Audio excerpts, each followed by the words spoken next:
करवा चौथ सभी विवाहित महिलाओं के लिए एक महत्वपूर्ण त्योहार है।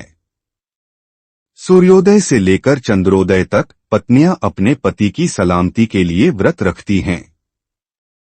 पूरे दिन बिना पानी पिए और कुछ भी खाए व्रत रखना आसान नहीं है, लेकिन स्नेही पत्नियां अपने पति के प्रति पूरे प्रेम और सम्मान के साथ ये सभी रस्में निभाती हैं।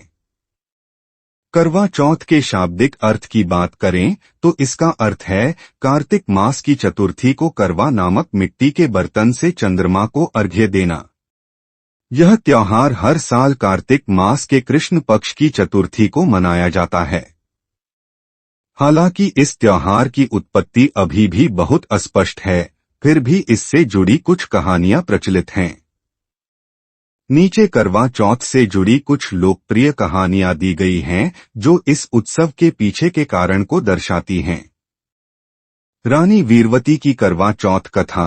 एक समय की बात है, वीरवती नाम की एक सुंदर रानी थी जो 7 प्यारे और देखभाल करने वाले भाइयों के बीच एकमात्र बहन थी।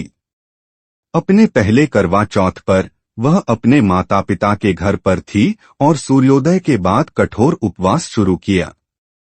शाम को वह भूख और प्यास से पीड़ित होने के कारण चंद्रोदय का बेसब्री से इंतजार कर रही थी।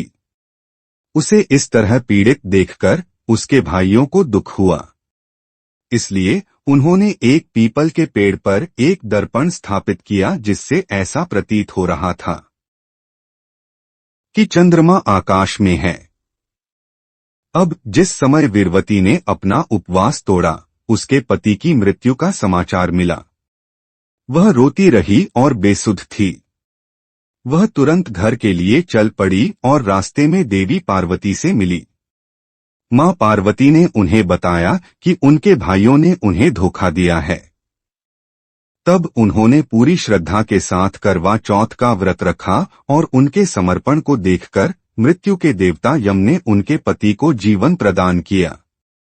रानी वीरवती की यह करवा चौथ कथा काफी लोकप्रिय है और आमतौर पर व्रत रखने वाली महिलाएं इसे सुनती हैं।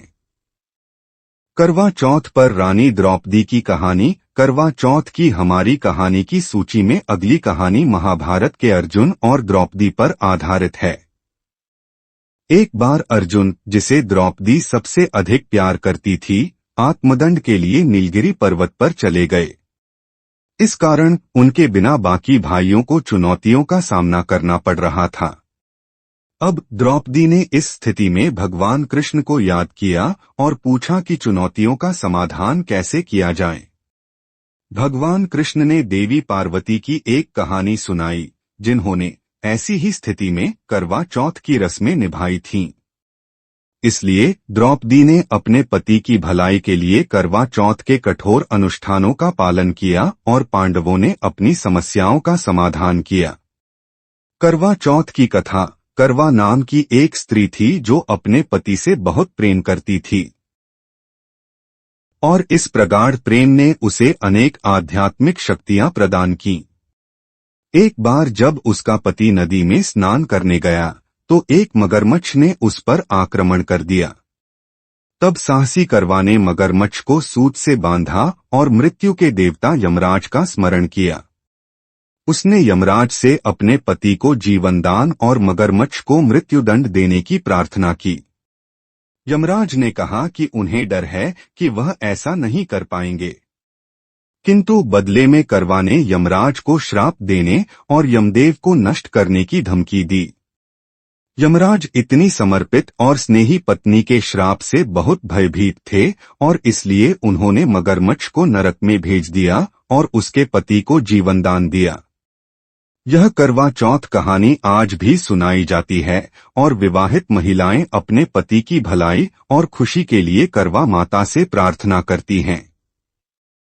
सत्यवान और सावित्री की करवा चौथ कथा। ऐसा कहा जाता है कि जब मृत्यु के देवता यम सत्यवान के प्राण लेने आए तो सावित्री ने यम से उसे जीवनदान देने की विनती की, लेकिन यम अड़े रहे और उन्होंने देखा कि सावित्री ने खाना पीना छोड़ दिया है और यम के पीछे पीछे चल रही है जब वे उसके पति को ले जा रहे थे। यम ने अब सावित्री से कहा कि वह अपने पति के जीवन के अलावा कोई भी वरदान मांग सकती है। सावित्री एक बहुत ही चतुर स्त्री थी। उसने यम से संतान प्राप्ति का वरदान मांगा और चूंकि वह एक समर्पित और निष्ठावान पत्नी थी, इसलिए वह किसी भी प्रकार के व्यभिचार की अनुमति नहीं देती थी। इस प्रकार यम को सत्यवान को जीवन देना पड़ा ताकि सावित्री को संतान प्राप्त हो सके। करवा चौथ के दिन व्रत रखने वाली महिलाएं और लड़कियां सावित्री की करवा चौथ कथा सुनना नहीं भूलती। इसके अलावा करवा चौथ की सभी कथाएं सुनने से इस व्रत का महत्व और इस त्योहार की प्राचीनता का पता चलता है। उपरोक्त करवा चौथ कथा को पढ़कर अब आप इस तथ्य से भली भांति परिचित हो गए होंगे कि हिंदू संस्कृति में इस त्योहार का अत्यधिक महत्व क्यों है। इस त्योहार की प्रमुखता हमारे देश के उत्तरी और उत्तर पश्चिमी क्षेत्रों में व्यापक रूप से देखी जा सकती है। इन क्षेत्रों की पुरुष आबादी का एक बड़ा हिस्सा भारतीय सेना के सैनिक और सैन्य बलों के अधिकारी थे और इन लोगों की सुरक्षा के लिए इन क्षेत्रों की महिलाओं ने उपवास करना शुरू कर दिया। ये सशस्त्र बल, पुलिसकर्मी, सैनिक और सैन्यकर्मी देश की दुश्मनों से रक्षा करते थे और महिलाएं अपने पुरुषों की दीर्घायु के लिए भगवान से प्रार्थना करती थीं। इस त्योहार का समय रबी की फसल के मौसम की शुरुआत के साथ मेल खाता है, जो कि इन उपरोक्त क्षेत्रों में गेहूं की बुवाई का मौसम है। परिवारों की महिलाएं मिट्टी के बर्तन या करवा को गेहूं के दानों से भरती हैं और उन्हें भगवान को अर्पित करती हैं और एक अच्छे रबी मौसम की प्रार्थना करती हैं। प्राचीन भारत में 10 से 13 वर्ष की आयु में ही महिलाओं का विवाह कर दिया जाता था। ऐसे विवाह में वे अपने बचपन या किशोरावस्था का आनंद बमुश्किल ही ले पाती थीं।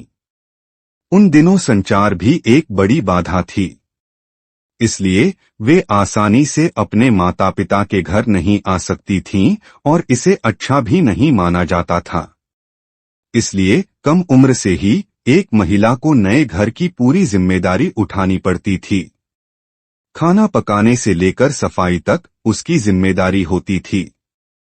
लेकिन वह एक अनजान घर में अपनों से दूर बिल्कुल अकेली होती थी और उसका कोई दोस्त भी नहीं होता था। जब उसे अकेलापन या घर की याद आती थी तो वह कहाँ जाती। इसलिए इस समस्या के समाधान के लिए महिलाओं ने करवा चौथ को बड़े पैमाने पर मनाना शुरू किया, जहां पूरे गांव और आसपास के कुछ गांवों की विवाहित महिलाएं एक जगह इकट्ठा होती थीं और खुशी और हंसी मजाक के साथ दिन बिताती थीं। वे एक दूसरे से दोस्ती करती थीं और एक दूसरे को देवमित्र या देवबहन कहती थीं। कह सकते हैं कि यह त्योहार आनंद लेने और इस तथ्य को भूलने के साधन के रूप में शुरू हुआ कि वे अपने ससुराल में अकेली हैं। इस दिन उन्होंने आपस में मिलन का जश्न मनाया और एक दूसरे को चूड़ियां, लिपस्टिक, सिंदूर आदि उपहार स्वरूप दिए ताकि एक दूसरे को याद दिलाया जा सके कि कहीं न कहीं हमेशा एक दोस्त मौजूद रहता है। हाल के दिनों में पतियों ने भी अपनी पत्नियों के लिए व्रत रखना शुरू कर दिया है। इस भाव ने इस त्योहार को और भी खास बना दिया है क्योंकि यह दोनों पक्षों के प्रेम, समझ और करुणा का प्रतीक है।